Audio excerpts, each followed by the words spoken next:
মুসলমান তোদের পায়ে ধরিয়া বলি আজকের এই শুভ দিনকে তোমরা লস কইরো না। তোমরা যদি আমার আল্লাহকে পাইতে চাও, আমার আল্লাহকে যদি খুশি করতে চাও, তাহলে এই মাহফিলের মধ্যে তুমি চলে আসো। যেখানে দিনের মজমা হবে সেখানে তুমি যাইয়া একত্রিত হইয়া বসে পড়ো। আল্লাহ বলেন, ও মুসা পয়গম্বর, আমি আমার বান্দাকে কত ভালোবাসি তুমি জানতে চাও? মুসা পয়গম্বর মালিককে প্রশ্ন করলো, ও দয়ার মালিক, তুমি বান্দাকে এত কত ভালোবাসো? আল্লাহ পাক মুসা পয়গম্বররে জানায়া দেন, ওরে মুসা পয়গম্বর, তুই কি জানতে চাও আমি বান্দাকে কত ভালোবাসি, কত ভালোবাসি? কয়, যা যা ওই জঙ্গলের মধ্যে চলিয়া যা। মুসা পয়গম্বর জঙ্গলের মধ্যে যায়। জঙ্গলের মধ্যে যাইয়া দেখে একজন পুরুষ আর একজন মহিলা প্রেমিক প্রেমিকা গল্প করতেছে। একজন আরেকজনকে বলতেছে, তোমাকে আমি জানের চেয়েও বেশি ভালোবাসি। মুসা পয়গম্বর ডাক দিয়া কয়, মালিক আমার, কিছুই তো বুঝলাম না। তুমি বলতেছো জঙ্গলে গেলে তো আমি আল্লাহ কেমন মহাব্বত করি বান্দাকে, সেই কথার প্রশ্নের উত্তর পেয়ে যাব। এখানে দেখলাম একটা যুবক যুবতী প্রেমের আলাপ করতেছে। যুবক ডাক দিয়া কয়, ও প্রেমিকা, তোকে আমি কত ভালোবাসি জানো? এবার প্রেমিকাও কয়, তুমি কত ভালোবাসো? কয়, বলো। আমি তোমাকে আমার জানের চেয়ে বেশি ভালোবাসি, আমার মার চেয়ে বেশি ভালোবাসি, বাবার চেয়ে ভালোবাসি। এই জন্য দেখবেন অনেক মা, অনেক বোনেরা স্বামীর প্রতি আসক্ত না, তারা সম্পদের প্রতি বেশি লোভ। পরপুরুষের সাথে তাদের সাথে ম্যাচিং এর মধ্যে মেসেজে চ্যাটিং হয়। আমার ভাই বিদেশ থেকে টাকা দেয়, এই টাকা খরচ করে অন্য পুরুষের সাথে কথা কয়, ঠিক কিনা? এরা মুসলমান আল্লাহর গোলাম। মুসা পয়গম্বর কয়, আমি দাঁড়ায় দাঁড়ায় দেখতেছি দুইটা পুরুষ কি কথা কয়। এবার মেয়েটা কয়, তুমি আমাকে যে ভালোবাসো তার প্রমাণটা আমাকে দাও। কয়, কেমনে দেব, কেমনে তোমাকে বুঝাইবো? কয়, তোমার ঘরে জনম দুঃখিনী মা জীবিত আছে? কয়, হ আছে। তোমার মার কলিজাটা তুমি আমাকে আয়না দিতে পারবা? কয়, হ পারবো। তো যখন মার কলিজা আয়না দিতে পারবা, মনে করব তুমি আমাকে সত্যি ভালোবাসো। আজকে দেখবেন অনেক যুবক, ও আমার পর্দার আড়ালের মা গো, যখন তুমি পুত্রবধূ হইয়া ঘরে আসলা, শ্বশুরের চেহারা তোমার এখন আর ভালো লাগে না, শ্বশুর শাশুড়ির খেদমত তোমার ভালো লাগে না। কেন ভালো লাগে না বুঝাইতে পারবো না তোমাকে, তুমি তো উগ্রবাদী হয়ে গেছো। তোমার মধ্যে নবীর আদর্শ নাই, ঘরের মধ্যে নবীর আদর্শ নাই। এই জন্য উলঙ্গ পানা হইয়া তুমি রাস্তার মধ্যে চলো, আর পুরুষের দোস্ত ইফটিজিং করে। আরে বান্দা, তুই যদি হেফাজত হয়ে যাও, আমার আল্লাহ তোকে হেফাজতের রাস্তাটাও খুলে দিবে। এবার বান্দা ডাক দিয়া কয়, ও আমার প্রেমিকা, তোকে আমি আমার মায়ের চেয়ে বেশি ভালোবাসি। কয়, প্রমাণ দেখাও, তোমার মার কলিজাটা আইনা আমারে কি দেখাও। কয়, তাই নাকি? তাহলে তুমি বিশ্বাস করবা। এবার আল্লাহর বান্দা হাতের মধ্যে ছুরি নিয়ে দৌড় ওই মাকে দেখার জন্য যায়। মা দুঃখিনী দরজা খুলে তাকায়, তাকায় দেখতেছে আমার সন্তানটা করে আসতেছে অনেকদিন পরে, কিন্তু সন্তান তো মাকে জবাই করার জন্য আসতেছে। ওরে দুনিয়ার মুসলমান, তোমরা কেমনে বুঝাইবা আল্লাহ বান্দাকে কত ভালোবাসে? মুসা পয়গম্বর আল্লাহকে জানতে চাইছে, বান্দাকে আল্লাহ তুমি কত ভালোবাসো? আল্লাহ পাক রব্বুল আলামিনের পয়গম্বর মুসা দাঁড়ায় দাঁড়ায় দেখতেছে, ঘটনা শুনতেছে। আবার সন্তানটা ছুরি নিয়ে রওনা হয়ে গেছে। রওনা হয়ে যখন মার কোলে যাইব, মা তো বড় আশায় আছে, আমার সন্তান মনে হয় আজকে আমাকে কোলে জড়াইয়া নিবে। কিন্তু সন্তানটা কোলে জড়ায় না, মার সামনে যায় আমাকে একটা ধাক্কা মাইরা দেয়, ধাক্কা মাইরা জমিনে ফালায় দেয়। এই মাকে তুমি ধাক্কা দাও রে যুবক।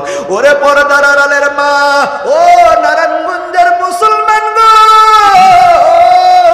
এই মাইকের আওয়াজ তোর যদি তোর কানে যায়, তোর কানে মেসেজ দে।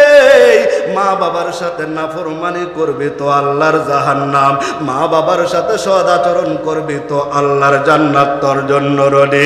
খেদমতে মা দর পে দর কুন সুবহে শাম, তাকে বাসি দর্দে আলম নেকে নাম। খেদমতে মা দর পে দর কুন সুবহে শাম, তাকে বাসি দর্দে আলম নেকে নাম।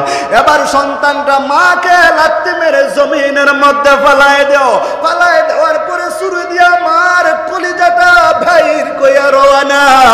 এবার প্রেমিকার সামনে যখন রওয়ানা দিয়েছে, রাস্তার মধ্যে যখন হোঁচট খাইয়া পড়িয়া যায়, মার হাতে কলিজাটা ছিটটা আরেক দিকে চলিয়া যায়। যাওয়ার সাথে সাথে আমার আল্লাহ গায়বী ভাবে ওই কলিজার জবান খুলে দিয়েছে। ওই কলিজা থেকে আওয়াজ আছে, ওরে সন্তান, তোকে আমি দুনিয়ার মধ্যে আনার জন্য কত কষ্ট করছি, আজকে মাকে কেমনে লাথি মারলি। ওরে আমার গঞ্জ কুমারিয়া মুসলমান, ওরে মা, মার সাথে বাবার সাথে বেয়াদবি করবি না। আজকে ওলামায়ে কেরামের সাথে বেয়াদবি করবি না। যারা ওলামায়ে কেরামের দিকে আঙ্গুল তুলছে, আজকে তাদের নজির ভালো না। দুনিয়া থেকে বিকলঙ্গ হইয়া মাওলার কবরে গেছে। চিল্লায়া বলেন ঠিক কিনা? এই জন্য মুসলমান আল্লাহর গোলাম, এবার মার কলিজা কয়, ওই কলিজার থেকে উত্তর আসে, ওরে সন্তান, আমি মাকে জবাই করে দিয়েছ, কোনো সমস্যা নাই। সন্তানটা যখন হোঁচট খাইয়া পড়ে যায়, আবার ওই কলিজায় উত্তর দেয়, কি উত্তর দেয়? আমার বাবা হোঁচট খাইয়া পড়ে গেছে, ব্যথা পাইছনি? মা কয়, আমার কলিজা জবাই করে বের করছো, কোনো আফসোস নাই। আমার সন্তান হোঁচট খাইয়া পড়ছে, এটা আমার কষ্ট লাগছে। এবার মুসা পয়গম্বর দূরে তাকায় তাকায় দেখতেছে, আরে মার জন্য যদি সন্তানের এত মায়া হয়, আমার মাওলার জানে কত মায়া। আমার মাওলার 100 ভাগ মায়া ও দুনিয়ার মধ্যে আল্লাহ দেয় নাই। আমার মাওলা কয় 100 ভাগ মায়ার মধ্যে আমি 99 ভাগ মায়া আমি আল্লাহর কাছে রেখে দিলাম। এই জন্য তুই আমি রহমান আর রহিম। কাদের কুত তু দারি বরকমান, আনতা রব্বি আনতা হাসবি জুল জালাল, ইয়া ইলাহি তু মেরা মাবুদ হায়, তু মেরা মাশুক হায়। মুসা পয়গম্বর চোখের পানি ছেড়ে দিয়ে মাওলাকে ডাক দিয়ে বলে, আল্লাহ, ও মালিক, তোমার কত মায়া, আমার বুঝতে আর বাকি নাই, আমার বোঝা শেষ হয়ে গেছে। এই জন্য আজকে তোমাদের কাছে একটা মেসেজ দিব, ও নারায়ণগঞ্জের মুসলমান গো, ও গঞ্জ কুমারিয়ার মুসলমান, আল্লাহ বলেন, ইয়া আইয়ুহাল্লাযীনা আমানু তুবু ইলাল্লাহ, এরে বান্দা তওবার দরজা নিয়ে আমি আল্লাহর দিকে আগাও। আমার আল্লাহর রহমত বড় বড়, আমার আল্লাহর দয়া বড় বড়। মায়ার নবী ডাক দিয়ে আমার পয়গম্বরের আদর্শ, কেমন আদর্শ এই রবিউল আউয়াল মাসে তোমরা শুনেছো। মায়ের নবীর আদর্শের চেয়ে উত্তম আদর্শওয়ালা কেউ নাই। এরে মুসলমান, তোমার চরিত্রের মধ্যে মিলায়া দেখো, মায়ার নবীর আদর্শ তোমার চরিত্রের মধ্যে আছে কিনা।